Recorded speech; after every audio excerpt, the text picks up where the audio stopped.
Bonsoir à toutes et à tous. C'est avec un immense plaisir que je vous retrouve dans votre grande édition. Démarrons avec les titres.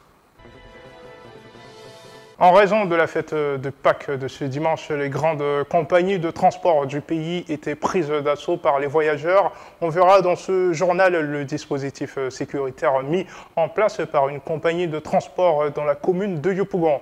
On verra aussi les fidèles musulmans qui poursuivent depuis le 23 mars dernier leur mois de pénitence, un moment de partage surtout avec les démunis. Vous entendrez l'imam de la mosquée Abi du quartier Koweït. Enfin, on vous présentera en exclusivité l'interview que nous a accordée la championne de boxe Cissé Dalanda. Bonsoir et bienvenue. Ce dimanche, les fidèles catholiques du monde entier célèbrent la Pâques. C'est aussi une occasion spéciale pour certains peuples du centre de la Côte d'Ivoire, comme les Baoulés. À l'approche de cette célébration, ils se retrouvent en famille pour une célébration collective. Affluents des quatre côtés du pays, on les voit bonder les grandes gares routières du pays. À la gare UTB de Yopougon, l'IA, le responsable qualité, nous parle des mesures prises pour le bonheur des voyageurs. C'était au micro de Jean-François Benguet. En termes de dispositions pour cette fête de Pâques 2023, eh bien, ce sont des dispositions traditionnelles. À chaque veille de Pâques, nous faisons un approvisionnement en automobile.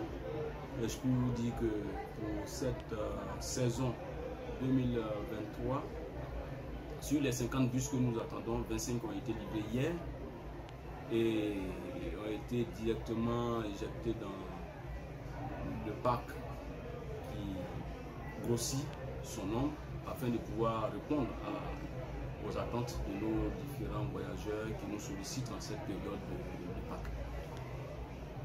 Deuxièmement, c'est le volet sécuritaire qui nous préoccupe parce que nos gares vont regorger d'assez de monde. Habituellement, c'est 2500 passagers jour qui transitent par cette gare de Yopougon-BAE. Mais pour cette période, nous estimons le chiffre à près de 7000 personnes jour. Alors, des dispositions pratiques sécuritaires ont été prises avec la sollicitation, bien entendu, des forces de l'ordre de Côte d'Ivoire et des forces privées que nous avons mis à contribution afin que la sécurité de nos voyageurs soit véritablement garantie. Depuis le 23 mars dernier, le carême musulman se poursuit. De milliers de fidèles musulmans à travers le monde observent ce mois de jeûne. C'est ce que nous voyons dans ce reportage. Nous sommes à Yopougon, plus précisément dans la mosquée Abou Huraira du Koweït. Nous y avons rencontré l'imam Koné Idriss, l'imam principal de cette mosquée ainsi que ses adjoints, qui, à l'instar de plusieurs autres mosquées de cette commune, organisent des ruptures collectives à l'intention des personnes démunies. Nous y avons pris part ce 4 avril.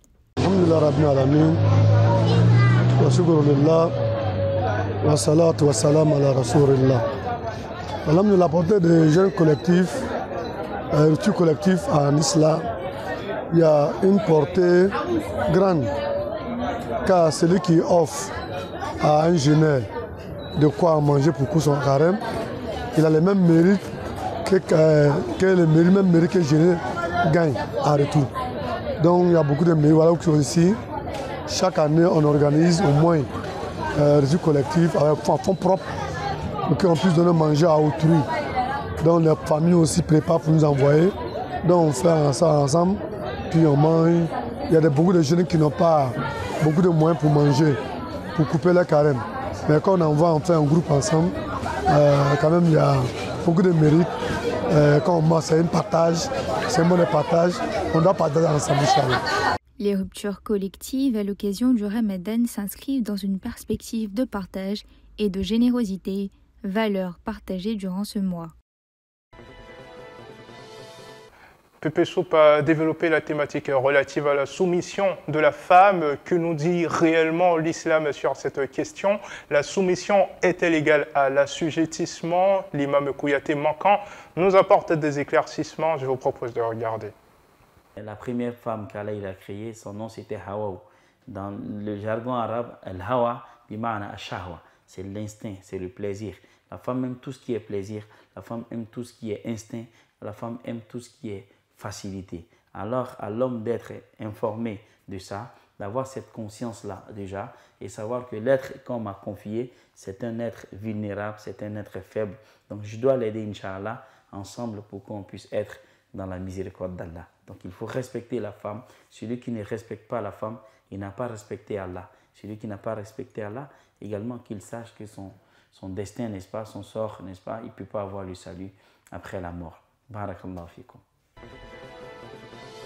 Elle est considérée comme l'étoile montante de la boxe en Côte d'Ivoire. Avec le temps, elle a réussi à s'imposer dans cette discipline beaucoup pratiquée par les hommes. Elle s'appelle Cissé Dalonda. Cette boxeuse a déjà gagné plusieurs championnats comme le Muay Thai, le kickboxing. Découvrons-la maintenant. Salut, c'est Cissé Mariam Dalonda, athlète en boxe chinoise, boxe thaï et kickboxing. La boxe représente ma vie, ma passion. Tout le monde peut pratiquer la boxe, les jeunes, les personnes âgées et maintenant même les cadres même pratiquent la boxe. Les personnes âgées aussi.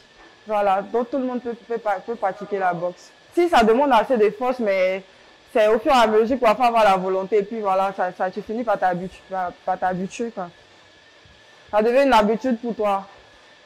La boxe chinoise, je l'ai découverte par rapport à mon coach, manager, voilà, qui pratique le Sanda. Il y a bien longtemps, voilà. Donc, j'ai voulu essayer parce que moi-même de nature, je suis curieuse. Donc, j'ai voulu essayer, voilà. Et ça s'est bien passé. Ça a été une belle découverte pour moi. Et je peux dire que, je sais pas si je peux dire la chance parce que il a travaillé, il a cogné.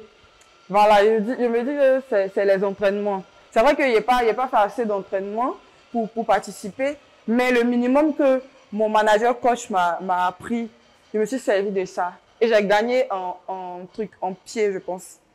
Au niveau des fédérations, les fédérations de boxe ne sont pas subventionnées en Côte d'Ivoire. Vous voyez, donc c'est vraiment pas facile pour nous. Vous voyez, on a besoin d'être financé, on a besoin d'être suivi.